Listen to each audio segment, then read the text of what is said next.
train of betrayed teammates in Baldur's Gate 3. Disappointed squad mates. You know, I've really wanted to get Baldur's Gate, but I want to play it with people. But I'll I don't play. have any people to play it with. I'll play with you because I'm really good at it. But I want people to play it with for the first time. You I know, can get brain damage and play with you. I thought you already had brain damage. Damn. Womp, Womp. Who says that has to be a one-time event? Fucking got him. Get it again. We are live, by the way. Hello to everybody who's already here. Hello to all the early birds who have shown up. Great. Good to know. Perfect timing. We're weird. We're going to talk about stuff. Most notably, we're going to talk about this anime that just dropped 4 episodes on the entire world. Very highly anticipated series. Frieren. I already forgot how it's supposed to be said. I was like, they say it Frieren in the show. Frieren. See, the reason why I'm confused by it is because I kept saying Frieren. That's how I just. That's also how I assumed it would be. Yeah, like it looks like the word friend. Yeah, and I imagine that's what they're going for. Friend. No, it's German. All the names are German. Of course it is. Every fantasy anime has to have all German names. I think it means cold. That's interesting because she's very susceptible to the cold. She does not like the cold. She does not. Yeah. Pretty sure that's what it means. Well, it's definitely German because I googled Frieren meaning and I got a dictionary entry in German, which does not help. Right. Let me specify. Google Translate. I mean, all the characters have like German. It means freeze. Freeze. When she's like kind of emotionally cold, right? Yeah. I mean, to freeze or to be cold. Where like they meet, like some of the demons are named like Macht, which is like power. The one they fight in these 4 episodes is named Qual, which means like suffering. Okay. So they all have a meaning. Someone in chat rightly points out that Maz is pretty quiet. I did make note of that, so I'll turn myself up a little bit and I'll turn you guys down. You know, I've only had this microphone for the entire year, and I still have no idea how to get the volumes right. Especially since it's a more sensitive microphone, so it's like if I make any adjustment to it, it's entirely thrown out of whack, and I have to figure it out all over again. Well, thank God you don't rely on it to record podcasts once or even twice a week. Exactly. Who the hell would do that? About baseball. Yeah, certainly not this podcast. Some kind of nerd. I forgot you had the baseball podcast. That's right. Yeah. I don't know why, but I listen to it like every episode. Do you? What's it called? I should listen to it. Royal Deluxe. Yes. Royal At Deluxe. MF and Casey on Twitter. Yeah, that's my real account on Twitter now. Yeah. A Twixer, which is dead and dying. I'm now on Blue Sky. Follow me on Blue Sky.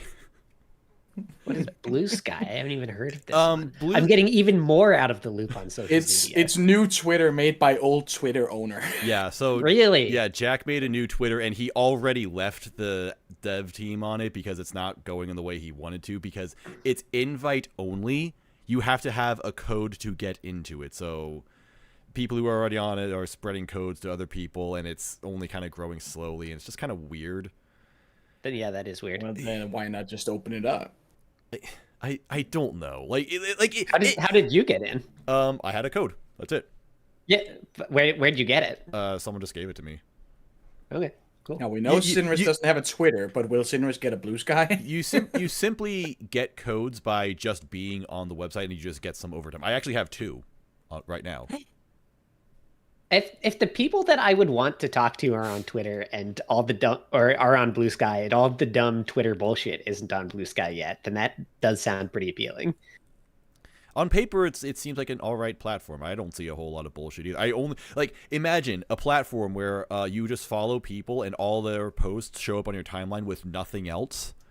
Like imagine that sounds too good to be true. Exactly. Except there is not enough people on here, so I just like show up and see 5 posts that were posted in the last like 2 days, and it's like, okay, Anyway. well, I can't do Speaking anything. of too good to be true, this What? show. Is it too good to be true? Are you No. trying to transition into talking I'm about trying to anime? maybe like we went off topic in 20 seconds. It was pretty incredible even by our standards. Welcome to Yeah. Tokyo Podfathers. Welcome to this show. If you don't like off-topic discussions about things that don't matter at all, if you don't like the Tokyo Podfathers podcast, But yeah, the show is good. I'm Very coming up for air after spending like the entire last year toiling in the Lupin the Third mines. Oh right.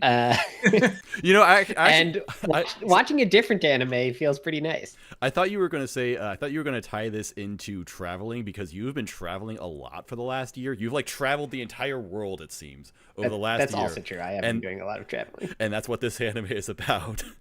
And then last night, my partner and I were talking about wanting to like go to Italy because one of her friends is getting married in Italy in the summer. I was like, unfortunately, I have run out of the ability to travel more. I think I am done. I've been right. That's going to be my goal for next year. I want to travel somewhere. I probably can't go to Italy or anything, although maybe I could. I don't know. This girl I've been talking to for a bit, she went to Italy this last month, and that's kind of putting it into my head like, ooh, maybe I can do this someday. You've got Italian roots, right? Yes, I am Italian. Yeah. You should go see it. Cooked up pizza, that's what I do. It's a nice place. It is a very cool place. I got some sick pics. Nice. Well, speaking Shall of we? sick pics. Speaking of sick pics, this anime is Wallpaper City. It's very pretty. It is a gorgeous anime. Yeah. I It's guess funny. It's always really funny with like the narrative around crunch and like the terrible working conditions of anime and these shows that are like struggling to get each episode out on time, like just under the deadline. And then you have something come along and just drop 4 episodes at once. Yeah. Yeah, we should start with that. This anime, like the reason why we're doing this first impressions for this particular anime Madhouse. is because we've got they dropped 4 episodes at once, which, and they marketed it kind of weird though. I remember when they first like announced this weird format, they said it was going to have a 2-hour premiere. So I thought it was just going to have one super long first episode. Yeah, same. I thought that Oshi no Ko had dropped us into an arms race of who can have the longest first episode. Because Oshi no How Ko, long was Oshi no Ko's? it was 90 minutes. Yeah, it was 90 minutes. And it was specifically 1 episode. But now I see this, and it's actually 4 episodes with an OP and ED. And it seems like the reason for that is because they decide that apparently this adaptation is going to be 28 episodes. Like, I guess okay. That was going to be my next question. Are they doing this because it's going to be like 15 episodes or some weird number? So it seems like they settled on a very specific number of episodes to give this adaptation to, and since 28 is a very odd number, it doesn't really fit into TV scheduling, especially since we've got holidays, so everyone's going to like lose 2 weeks at least, so you can't even do 26. Yeah, it just seems like they just dropped 4 at once, and then it'll be a 24 episode show moving forward, essentially. Okay, cool. Nice. Although it did put into my head that I needed to watch all 4 episodes. Like whenever I see this happen, because this isn't like a brand new thing. I remember Vinland Saga, when the first season of Vinland Saga, it dropped 3 episodes all at once, and I like to think that's right. I like to think when that happens, that's kind of like the anime itself saying, hey, watch all of this at once. It's all going to be connected. You're going to need this. And the first 3 episodes of Vinland Saga are like the setup for the story moving forward. And that's not quite the case for this one. Like, you can probably just watch the first episode and then just leave it there, and you kind of get it. I mean, episode 4 does end with like a goal. It's like, okay, this is what's going to happen moving forward. But even then, in a sense, it was kind of the prologue. Yeah, it could have also just been 4 consecutive episodes. Right. Really It's took kind its of, you time. could see it as like an introductory arc before Right. they get like the main story conflict going. But okay. whatever. I was kind of expecting them to get like her entire crew to get. Like you see on the poster, there's a guy in a red shirt. I thought they'd get to him, and then Yeah, I it was would be surprised. Thor. Yeah, but they didn't. It's just her and Fern.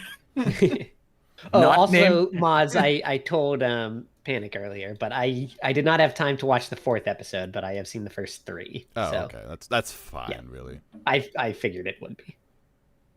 The 4th is like the here's where we're going. Yeah, here's the. they meet up. Okay, with... let me guess. Is it the place where the souls go? Yeah, that's the name of the episode. Yeah. Well, but also the first episode begins with like the quote from Flamma or whatever, the legendary wizard. Yeah, like, far to the north, the place where souls go. Episode 4, they meet up with the dwarf from the original party. He's the only other living member still, and he has them go look for the like original like book of stuff that Flamme left behind, and that's kind of leading them into back to like the Demon King's castle. So it kind of sets up some sort of conflict and like some kind of goal. Like we know that it took. Well, that's kind of just rewinding a little bit. The entire setup is kind of cool in that the Demon King is dead. It's like this party spent. It's post Isekai. It's probably not. It's not an Isekai. At least it wasn't established to be an Isekai. It's post mission success. These 4 people went to the Demon Lord's castle. It took 10 years, and he's dead. Mm-hmm. And now there's a bunch of fallout, and they gotta still like do adventuring work. Like the adventuring life doesn't end just because the big final boss is dead. And now I don't even know if that's how I'd describe it really, because it's not about like. No, it's not about that. Yeah. It's a lot about like Frieren at the big leader hero Himmel dies at age like 80 or something. He's a very old man, and they managed to go see the shooting stars somewhere, and he immediately dies after that. And that's when she realizes that she knew nothing about him, because her sense of time is so warped because she's an elf. Mm-hmm. She doesn't take the time needed to like get to know anyone who isn't an elf, because they're mayflies. Like, why waste time getting to know someone who will be dead in a mere 50 years? She's already lived for 1,000 years or something. Yeah, or several thousand, I think. Probably. It's so she has this epiphany at his funeral of like, life is precious. You gotta get to know people. She's kind of awkward, and that's probably why it's called. Well, the manga is called Frieren at the Funeral, because that's where like really her personal quest kind of starts. And it's called Journey's End in the anime, which still like it's after the journey of the heroes to defeat the Demon King that her actual journey kind of begins. Mm-hmm. Which is interesting because they really do play it off like no big deal. It's like, okay, bye, see you in 50 years. Everybody's like, 50 years? And she just goes away. Yeah. And we see this montage where at first she's at a store talking to the guy working there, and then the montage ends and it's the same store. The guy is now old. Right.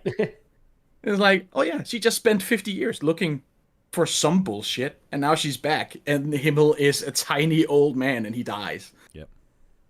I really like what they're doing with her as like this timeless, ageless being, just kind of seeing the world around her. Not to do like one of the most tired comparisons in anime, but it is sort of a Kino's journey, but for like through time rather than through space. Does that make sense?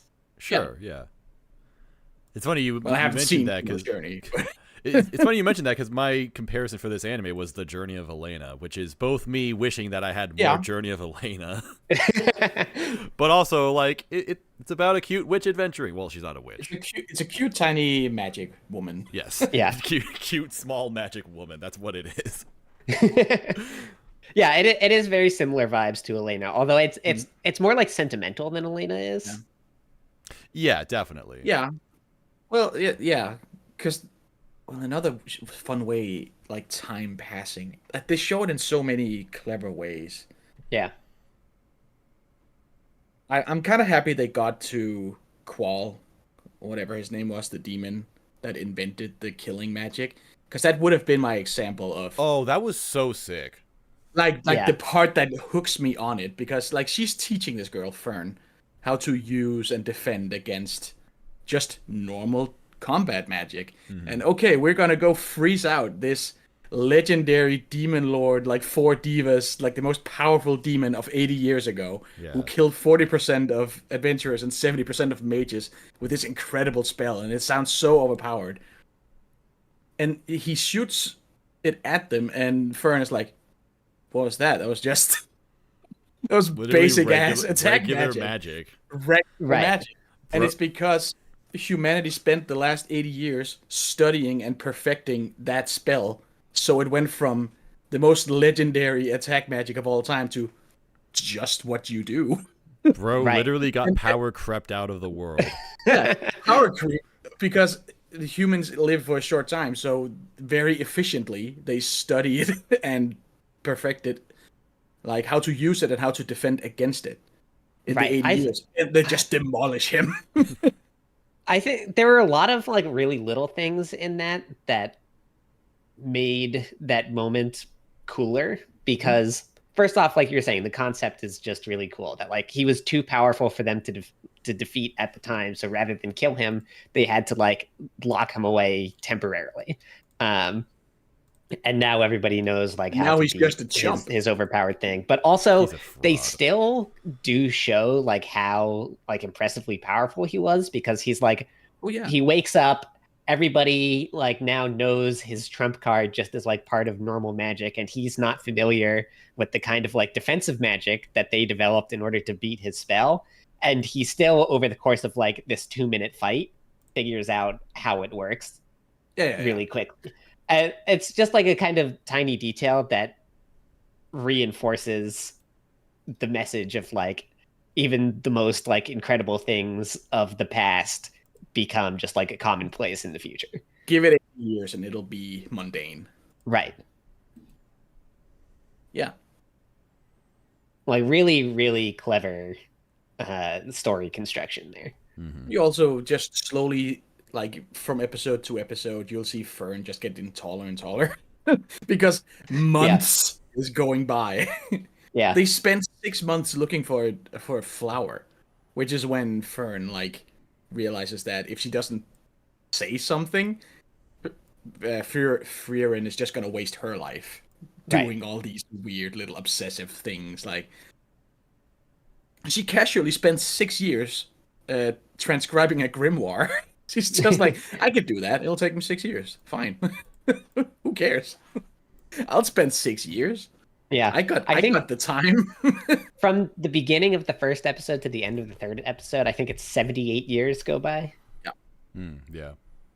And every half episode start like this, the eye catch or whatever, the break in the middle, and it at the top right it'll say, "We're in this location so and so years after hero Himmel's passing." Right. And the manga does the same thing. Every chapter starts with saying how long ago Himmel died. Yeah. Which is a cool way to keep track of time. I went into this show like completely blind. All I knew was that it was fantasy. Basically same.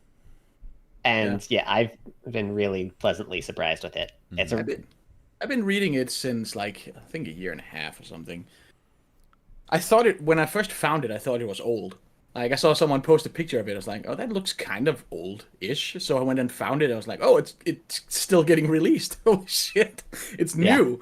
Because it has this weird, like it doesn't chase any trends. It feels very much like its own thing, sincere. I don't know, very honest kind of storytelling. It does its own thing. So it felt like a product of some time where someone was just like, "Oh hey, I'll make some fantasy and it's gonna be its own thing." Yeah. But it had this very retro feel to it, and I think I like that about it. That it's. Do you think it's got a retro feel to it? What makes you say that? I don't know. It kind of. Well, it doesn't. I haven't consumed a lot of retro stuff, but something like Lodo's War, where it's like this journey that's just very its own thing. It doesn't reference a bunch of stuff. It's true. Yeah, I suppose so. It doesn't. It's not like, oh, he's combat level. If they had mentioned levels or something at any point, then Right. it would feel very current, because that's a very current thing to do. I think what might help your point, Panic, is that this anime is it looks very good. I'm messing with some trash. Sorry for the weird noises. It looks very clean. It looks very polished, but it doesn't have a lot of the gloss that modern anime tend to have. Like characters don't have shiny faces or skin or hair. There's not like really a lot or any CG in this anime, as far as I can tell. All the backgrounds are painted so they look natural to the environment. And I'm not saying like it's the only anime that has ever done this, or it's like super cutting edge, but it just I guess doesn't take a lot of the shortcuts that you see with modern seasonal anime these days. You could degrade this and put it on a CRT, and it would look right at home. I guess so. I think the character designs and stuff still look pretty modern and everything. I mean, they do. Like it still has some really nice, crisp coloring. It's super high definition and all that. I didn't really mean that the anime looks retro. More that the story feels like old. It feels like something other things will be referencing, and it isn't referencing other things itself. I don't know how to explain it. It's like it's its own little universe. I almost feel like you want to tie this into Mushoku Tensei, because Mushoku Tensei was kind of old. That was like the origin point for most isekai. I didn't. Oh, okay, great. but in the same, but Dungeon Meshi now. There's something we can talk about. Now there's a real show. There's a real show. Real anime. Now there's a real anime. Not even a real show yet. No. But that kind of has the same kind of feel to it. Yeah, I get what you mean. It's not like a content or style thing as much as it's like a presentation thing. It's a thing of presentation, I think. Yeah, and like the vibe. I can't really explain the vibe. Where it's very much like going its own pace, not checking the boxes of all modern, like 90% of modern manga coming out. The power creep is like they outsmart each other. It's not like, I'm gonna shoot my laser harder than you. Right. Like, I'm figuring out what you're doing. Laser. Yeah. Like, I read it, and like at no point are two people firing a laser at each other and they collide in the middle and they have to push it. That does not happen. But something else that's very cool about it, and I don't know if they're gonna get to it. Like in 28 episodes, that's long. But there is at some point, like, they explain the magic system a bit better, and I also like that part because it's about imagination. Okay, I was curious about that because they do give like a tiny bit of magic system explanation in the first episode. Like, of course, the spell has an effect on its own, but the better you can picture the outcome, the more successful it is. So at some point, there's a character who, like, cuts through like cloak of invincibility. It is impenetrable, but she's able to cut through it because she used to work as a tailor. So to her, all fabric is like can be cut, so she can picture it. And I think that's really cool. Yeah, that is cool. Interesting. Right. Yeah, they actually had that was kind of the point of the flower quest, where they had to find the specific because she has a spell to make flowers, but she has to know what the flowers look like. Actually. Oh, right. Yeah. They can't just do a reference thing. Well, they could. She could make it. They could, but it wouldn't be right. It wouldn't be the right flower. Yeah. She has to know the real one, and that's where they spend 6 months chasing down some flower that's thought extinct for 10 years. I really like this very subtle plot of her like realizing that she loved that guy, the blue guy. I forgot his name. Himmel. Yeah, who obviously was simping for her. Like, they make no bones about that. Yeah. But I hope that eventually this series will get to the point where it's like she has that emotional realization. She's like, oh, I really love this person. I mean, and not just like this person was like a dear friend to me, but like she loved this person, because I feel like she's already doing these things inadvertently to satisfy that love. She's like retroactively realizing that she was kind of. Like, she's like smitten, but backwards. Now she wants to get to know him. Yeah, it's a little late, but you know what? It's never too late for an elf. Nothing is ever too late. I think it's really funny that after the first like 50-year time skip, they go back and he's now like this like tiny bald old guy with a huge beard and everything. Yeah. Beautiful eyes, though. Yeah, beautiful eyes still. Meanwhile, the cleric, like priest guy, just is like has a couple more lines on his face. Right. Yeah, that's kind of weird. Like, why isn't he old? Right. Old. Some people just age differently. Because then it takes like 20 years more, and now he's old, and that's when she gets like quote unquote tricked into teaching Fern magic until she's not a burden anymore, and then she can take her on as an apprentice. Yeah. So I want to ask you guys, what did you think of the whole thing with the priest in the first episode, like with the grimoire and everything? I thought it was pretty clever. Like he knew that the grimoire was a dud. Otherwise, someone would have used those spells, because that would be like immortality and restoring life. Yeah, it would be incredibly powerful magic. And the guy who supposedly made the grimoire would have used them on himself if they were real. So it was just him stalling for time. So it was like knowing that she would be too curious to refuse, and that time is not an issue for her. Yeah, right. And then also it would kind of bring those two together so that she eventually would agree to take her on as an apprentice. Yeah, it was pretty cool. Yeah, I thought especially it was a very clever line when he's like, of course, if it actually had contained the spell for immortality, then the guy who wrote the book would have used it on still be alive. But I thought when that plot thread was first introduced, I was like, oh, this, like, the obvious direction that this could go is that this guy like is the antagonist. Oh. I think that, I can see how you get there. Because, especially it was already starting to set up the immortality is like, rarely a trait sought by good people. Right. Yeah, obviously, like, the guy who wants to be immortal is never the good guy.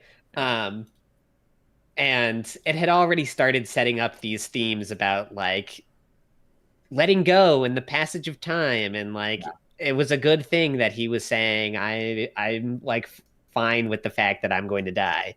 And then there's like another time skip and he comes back and he says, actually, I changed my mind. Death is scary. Yeah, I was just putting on a brave face. I don't want to die. Please help. Right.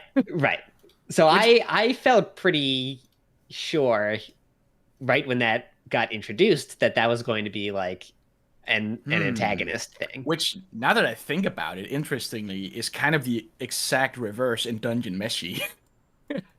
Ooh. And leads to a villain. Yeah, that's true. Yeah. That's pretty cool. See, that's peak fiction right here. Another show when this is halfway done, we'll get another show that's just as good. If not better. Oh yeah, that's next season, isn't it? It's next season. Yay. God, it's gonna be so good. Oh my God. And the manga just ended. Is fucking incredible. Yeah. Oh wow, a manga that actually had a good ending? That's new. Yeah, it wasn't just canceled. It actually ended because the writer finished it. Yeah, we're always talking about how like anime originals never have good endings. Fuck that. Like manga never have good endings. Yeah. manga never have fucking endings. It's really hard to end a long story in a satisfying way, turns out. That's why One Piece will never end. He'll just die. That's why Masamune-kun's revenge will never end. Like Charles Schultz, he's gonna die at his drawing desk. It'll never finish. Charles Schultz made the Peanuts, by the way. Okay, I was trying to remember if that was the Peanuts guy. Yeah. He died at his drawing table. Yeah. No, wait. Oh yeah, Peanuts. It was Peanuts. I was thinking of Calvin and Hobbes. That guy just became a hermit. That guy just said, "I'm bored." Bill Watterson. Yeah. Bill Watterson. He just became like and the new Ted Kaczynski, except not crazy. Lives in a cabin in the woods. There was one thing I wanted to say about the story, and I totally forgot that. Oh, well. Actually, of witch hats. You know, that is true. The character Fern and Frieren would have better designs if they had witch hats. And I'm not even on my, typical haha funny witch hat guy kind of shit. They need something on their heads. I think their heads are too barren.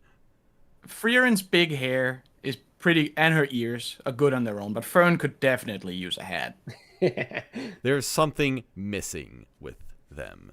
And or perhaps like a pink inner color in the hair, so she looks exactly like Stocking instead of just a little bit. Hell yeah, that's what they need.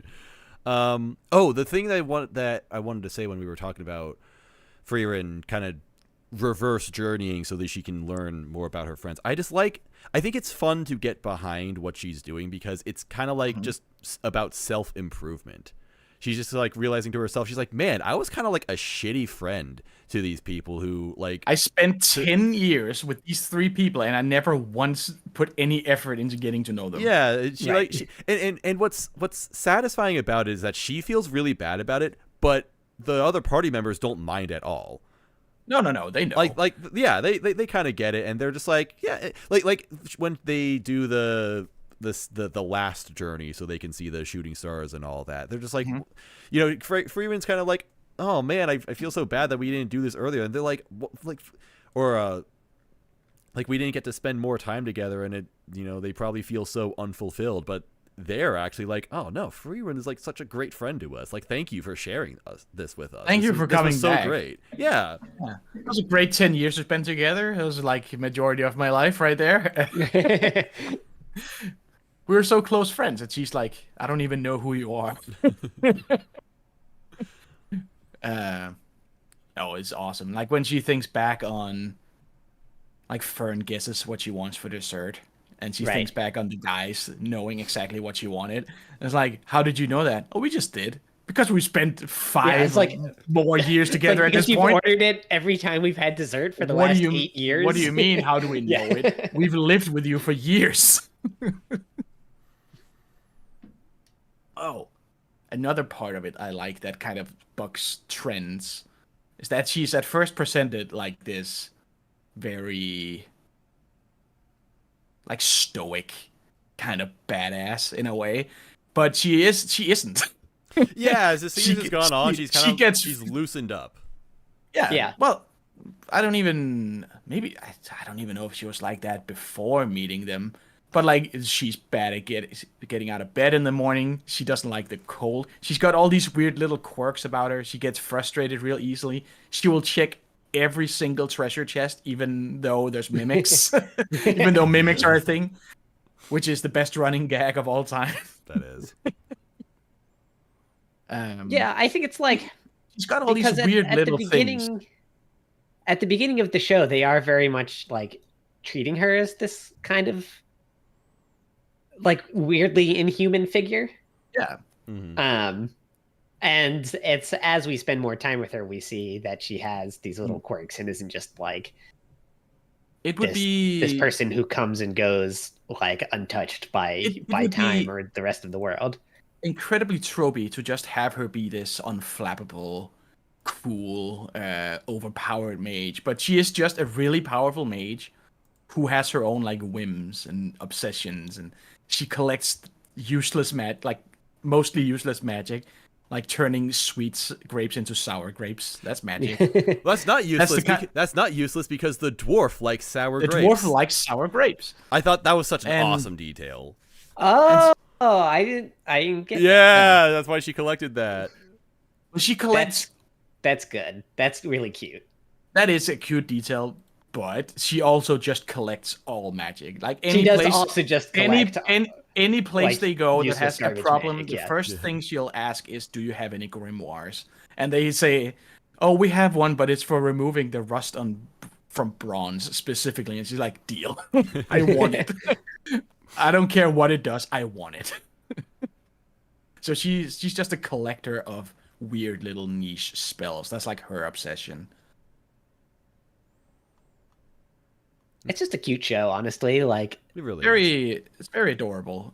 All the characters have a lot of personality. And I'm excited to get to the red shirt guy, Stark, whenever we get to him. Tony Stark? He's Stark, which means strong. Oh. Wow. And Fern means like distant. Or like far away. I thought it just meant planned. I thought it was just not planned. It's not planned, no.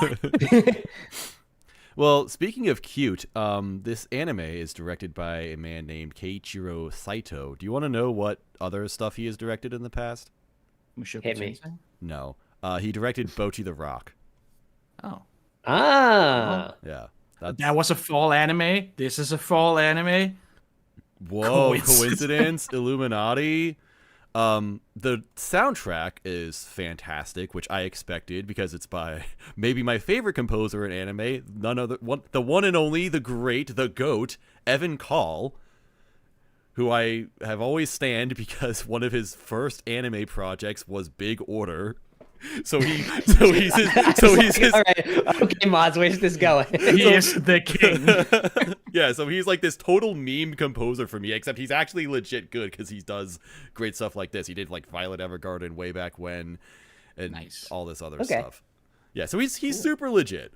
Yeah, I don't think I've ever like actually heard his name before, but definitely that's a good repertoire. Mm-hmm. So yeah, there's all that. Also, the Keiichiro Saito has directed probably my least favorite thing from this entire. Well, actually, no, he didn't direct it. He animated. Probably my least favorite thing related to anime this entire year, which is the Oshino Ko OP, and that's relevant because the OP for this anime is by the same band, YOASOBI. Do you guys have any opinions on the OP for this? I think it's a little too modern feeling, in a sense, like it doesn't really fit. But at the same time, it has this airy feel to it, which does fit. So I don't mind. I think the song and the visuals don't match each other. Yeah, they don't. Yeah, maybe that's what was off of it. I think independently, either of them I think are fine, but they don't go together very well. I have become a being of pure rage and hellfire at the artist known as YOASOBI because I kind of lightly joked around this time last year when they did the Witch from Mercury OP, the first one. And I was like, hey, all their songs sound the same. Has anybody noticed this? And I kind of did this funny mashup where I put parts of the Witch from Mercury OP along with the second Beastars opening because that was their other one at the time. And then they did Oshino Ko, which became the most overplayed anime song that I think I've ever heard in my entire life. This song got everywhere, and I could not escape it ever, and it annoyed the absolute shit out of me. So now I kind of went from being like, they're okay, little bit overhyped, to like, all right, this is the most annoying fucking band of all time. And now they're back on this for this anime, and it makes no sense for them to be doing the OP for this anime because it doesn't fit the tone of the anime at all. Like, the song is so upbeat and lively and fun, and then you watch the anime itself and it's very mellow and emotional and just kind of dreamy and adventurous, and that's cool. But it's like the OP doesn't match at all, and I hate it. Yeah, I'm with you. And it bothers me on a deeply personal level because this anime is by Studio Madhouse, and there was a time when Madhouse would go above and beyond when it came to selecting artists for anime OPs. Like, I swear someone told me, I was talking to my friend on Twitter, my friend at Lumi Race on Twitter, because we were kind of joking about this, and he said that he heard that at one point, I don't know if this would still be true, but the president of Madhouse was part of, like, he was an executive at a record label. I don't know if that's true, but it would make a lot of sense because Madhouse would have anime with OPs by seemingly completely random bands that wouldn't really be known for doing anime music. They'd be like, all right, hey, here's a Madhouse anime. Fear and Loathing in Las Vegas is going to do the OP for this. Just because. Like, they did that for Hunter x Hunter, Parasite the Maxim, I think Kaiji. They've got Maximum the Hormone on frickin' Death Note, of all things. Pay Money to My Pain on One Outs. Galna Reyes also on Hunter x Hunter. Just like all of these, Cold Rain on Rainbow, like these hardcore, very popular metal bands that aren't really active in anime, just on all of these Madhouse anime. It's like if I was in charge of anime and I decided, okay, this band's going to do the OP specifically because I like them and I have no opinion, I have no interest in how other people feel about this. Neat. Yeah, that's it. And I love that. And you really don't see a whole lot of that nowadays. You don't see a lot of anime that are just like, all right, here's some completely weird and out there band who you're not really going to expect to see in anime in general, and they're going to be responsible for the OP. You just don't get a lot of that nowadays. And so I see YOASOBI doing the OP for this, and it's like, why are they on here? Because they're the most popular anime song artist right now. That's why. That's the only explanation for it, and I just hate that. It bothers me. I really wish I freaking did my video that I wrote months ago about the Magical Destroyers OP, because I felt like that was a small beacon of hope about how you can still have really weird and out there experimental OPs like that. And we need more of that in this world, because I feel like it's a dying art form. OPs have become much more corporatized because the industry has caught on that this is a really great marketing tool that you can use for your anime. So let's have the most popular artists who all sound the same do openings instead of expressing things visually. And I'm not saying, that's all. What's interesting about that, though, is that, like, yeah, definitely, like, a good OP is, like, an incredibly powerful marketing tool. But I don't feel like... I think it's very rare that the hype OPs that everyone, like, gets excited and talks about are ones that are, like, from a known element, Yeah. It's always because they do something weird and unexpected. Those are always the ones that people pop off about. Well, sometimes. I mean, the Magical Destroyers OP wasn't exactly like the most popular this year. It was talked about, definitely much more than anybody would have talked about that anime. Well, I think the show also needs to be popular to some degree for people to like see and get invested in the OP. And I have been out of the loop to a pretty large extent, but I don't think Magical Destroyers was really there. Yeah. But yeah, I don't know. Just my thoughts on it. One thing I do really like about the OP, although in order to not invoke Moss's wrath, it will be entirely a visual thing. Is fair. The final shot of the opening where it's got her old party and then like the new party with Fern and the red guy. But it's like weirdly, the shot is like bisected down the middle, although not with any like actual line. And so like the old party and the new party are both like moving in opposite directions across it. And she kind of, in like this mirrored way, Frieren like emerges from the center of the screen.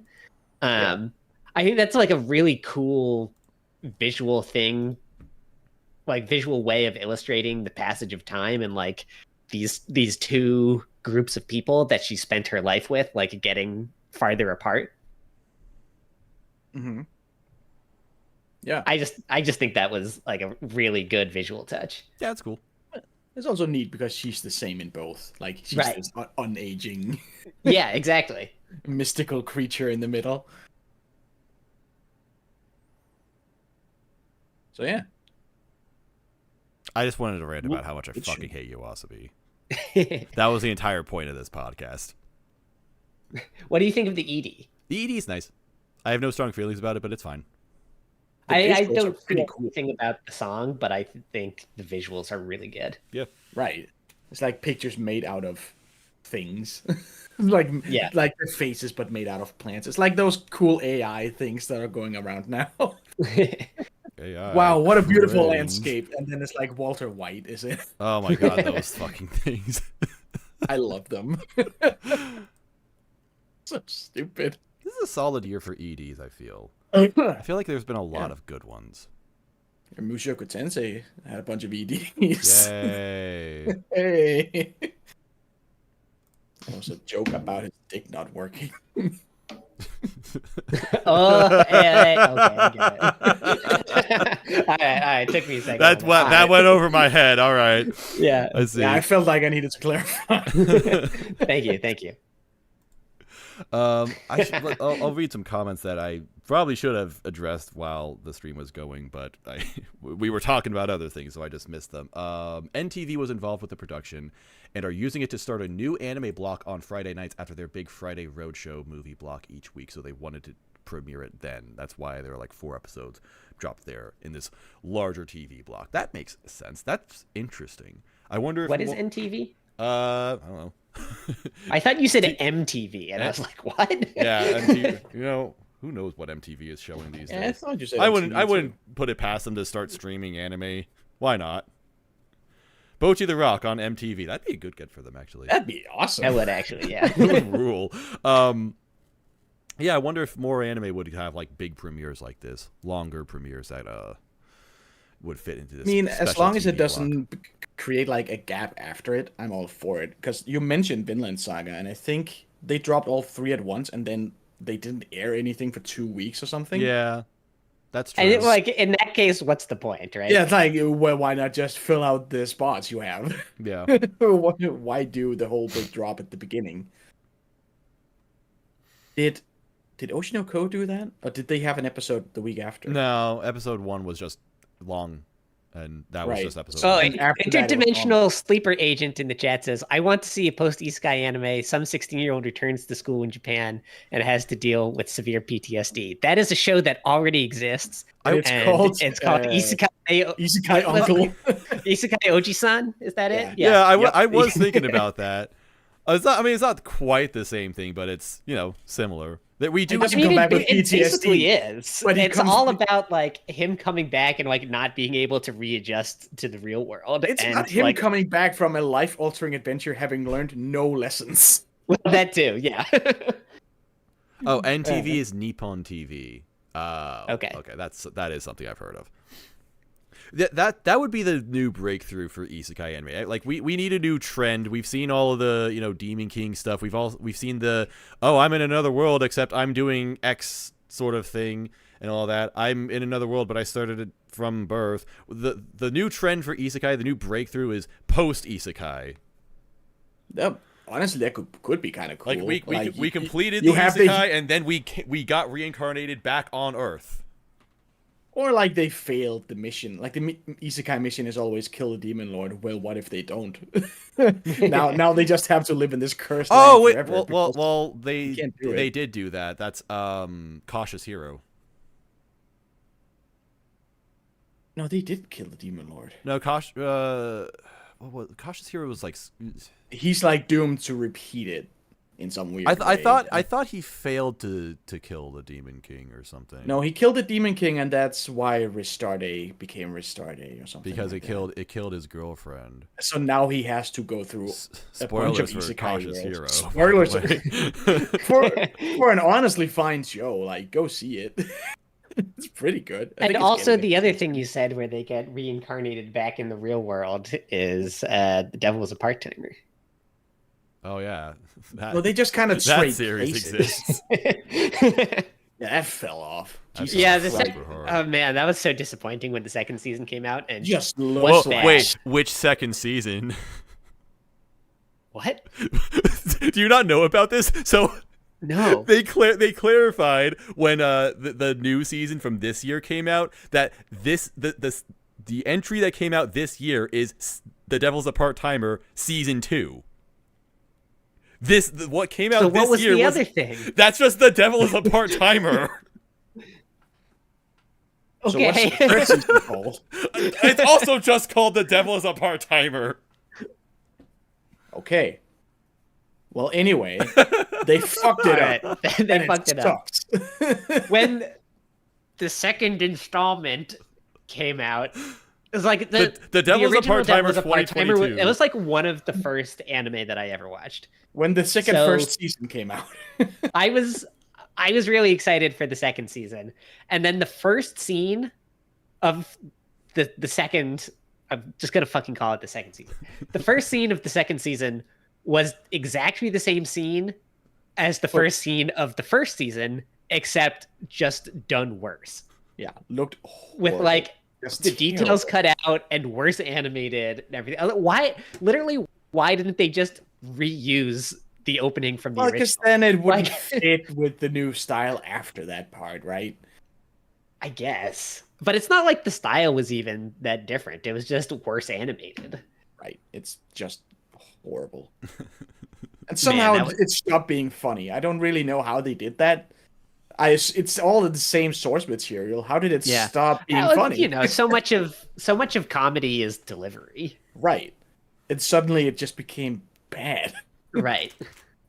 Oh, you know what they did with the Devil's the Part-Timer? They did the thing they did that they did with Berserk, where Berserk 2016 is not season 2 of Berserk, as in the continuation from 1997 Berserk. It's just called just a new Berserk, and then the one that came out in 2017, that's season 2 of Berserk officially. But Right. is They just did that for the Devil's a Part-Timer. But is Berserk 2016 a continuation of the 1997, or is it? Yes. Is it? Yes, it is a Yeah. sequel. Oh, yeah. It picks up right where the original left off. Oh, I never knew that. I Oh, thought it was starting although I over. guess technically it would be a sequel to the movie trilogy, because that's a readaptation of the I Golden didn't Age even arc. know there was that either. Okay. You're talking about Berserk again. I was like, it was a part-timer movie trilogy. 3 movies. That's right. To sum up the first season, just like Overlord did. Yeah. It makes more sense with Berserk too, because like the original Berserk anime and like the modern Berserk anime are so like totally different. I don't understand how it's allowed to continue. Yeah. Why is no one stopping it? It's so horrible. Mega said that, I think this is about the Devil's a Part-Timer. It's technically the second part of the second season. The JP side misunderstood the term season and used the English word incorrectly, like a lot of JP had used English wrongly before. I love that there are like business people in Japan that just don't understand how things work. Well, I can definitely see how that would happen, because like if you're not referring to media, then a season is like 1/4 of the year. So it would make sense that they would think that that's equivalent to what we That's call called a like core. the second core. Whereas but actually when we say something is the second season, it's like the second installment in a thing. So okay, yeah. I will give the Japanese businessmen a pass on this one. It's Man, still never really give funny, corporate though. a pass. It is still really funny. I've So it learned a is lot second today. season? And this was second part of second season? Yeah, so they said it was the second season of the second Season 2, installment, part 2. but it was actually the second core of season 2. That's finale. This sounds like how Attack on Titan final season was made. Anyway, don't watch it. It's bad. The first season was cool. Everyone forget about Devil's a Part-Timer. Don't let old series that haven't had sequels resurrect after like a decade. So don't preemptively almost do never not comes watch Spice and Wolf season whatever when that's actually not. But a isn't season that two. like a retelling? Yeah, it's a. Do we it's a think that's going to redo. be bad? I don't know. I've seen people not like the character designs, so that's probably not the best sign already. Eh. Well, that's original fans complaining. I mean, they look fine. They just Spice look modern. and Wolf new character designs. Internet go. Oh, shout out to the Spice and Wolf Twitter, which posted an official art of Hollow in a witch hat today. That was pretty cool. So it is going to be good. Yeah. These designs are fine. Like newsflash, show from 2002 does not look the same as show from It 2023. was like 2009. Okay, whatever. Same applies though. Yeah. I think we have learned a lot about how anime works today. This has been a very educational stream. This has indeed been very educational. Do we have any final thoughts about Frieren? It's good. Everyone should watch it. It's good. Highly recommended. It is in the top 10 of my anime list. I guess this is going to happen like every season now, where an anime drops a big opening episode and then it becomes number 1 on my anime list. I feel like, you know, that used to happen a lot and then it stopped for a while and now it's happening again. Yeah, that's weird. Oh, no, sorry, it's actually not in the top 10. It's 12th now. It fell funny. off. It's a funny show to have. It fell off. It's a funny show to have that like huge initial spike happen to, because it's not like hype or anything. It's not breathtaking. No, there's no excitement really. Yeah. It hasn't, like, I don't know. I've seen like people say like, "Oh my god, like I cried so hard at this," and I'm like, is it even really that much of a cry series? I don't know. I mean, I don't get super emotional. To some with people, this kind it of could stuff be in general, but I can see why someone would get emotional at it.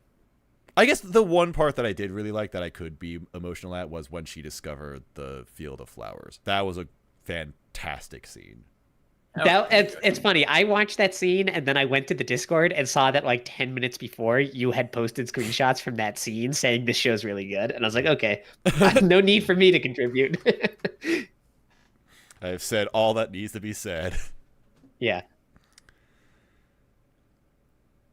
I don't think I have any like further thoughts. You know, not a ton has happened yet, obviously, because it's super early into what's going to be a pretty long adaptation. Is it a full adaptation? Probably. Well, it's still going. I don't think it's still going. Okay. Yeah, because it's first of all, it's still going. Second of all, it's long. 113 chapters so far. So. And the chapters are fairly long. Are they? Like, really? I think the way they show it in this anime is like every chapter is like half an episode or something. Because that's when they do the so and so much time since the hero's passing. Yeah. That makes sense. The chapters are quite dense, really. Like, they don't spend several chapters fighting the same enemy. Right. The same way in the show, Qual, he just died. It was over. Yeah. It was Jover. Like, immediately. So yeah, like, they'll explain the rules of a fight and then it'll just be executed in like a couple panels. They don't relish in the violence like that. It's not about that. It's about the underlying systems. It's about the friends we made along the way. And it's about family. And that's what's so powerful about it. I haven't heard that in a long time. No one's ever really gone. Nope. But yeah, I think that's going to do it for this. We had a long discussion about this. I'm surprised we actually went this long. I thought this was going to be like 30 minutes and we'd just be like, yeah, it's pretty good. All right, bye. But no. That's what you say every episode of your baseball podcast. Exactly. Believe this it or not, be like 30 minutes rambling and then 2 hours later. Believe it or not, there's a lot to talk about. One of the worst baseball teams of all time. You'd be surprised. You really would. You think you could say it all in one episode, but no. Literally, the last game of the season is going to be start playing in 10 minutes, so I want to leave. So, goodbye, everybody. Thanks for listening to Tokyo Podfathers. Yeah, thank you. Sorry we haven't been doing stuff lately. I can't guarantee that we will get back to doing stuff regularly, but we're still trying, and we're still here, and we're still passionate, and we still appreciate everybody who's stuck around with us. Yeah.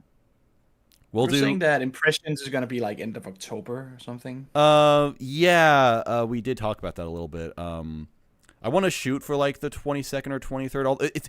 It's weird because the Apothecary Diaries comes out on like the 22nd or the 21st by Senris. So yeah, so maybe it'll be around the end of the month, like the 29th instead. I don't know, because Apothecary Diaries looks really good. I want to watch that. Good idea. Yeah. Watching anime you want to watch? What a novel concept. Crazy, right? So yeah, we'll at least see you then. Maybe we'll do stuff in between. Who knows? But till then, bye. I have no outro. Cool that we didn't play a single annoying soundbite for this either. Oh, I forgot. Me too.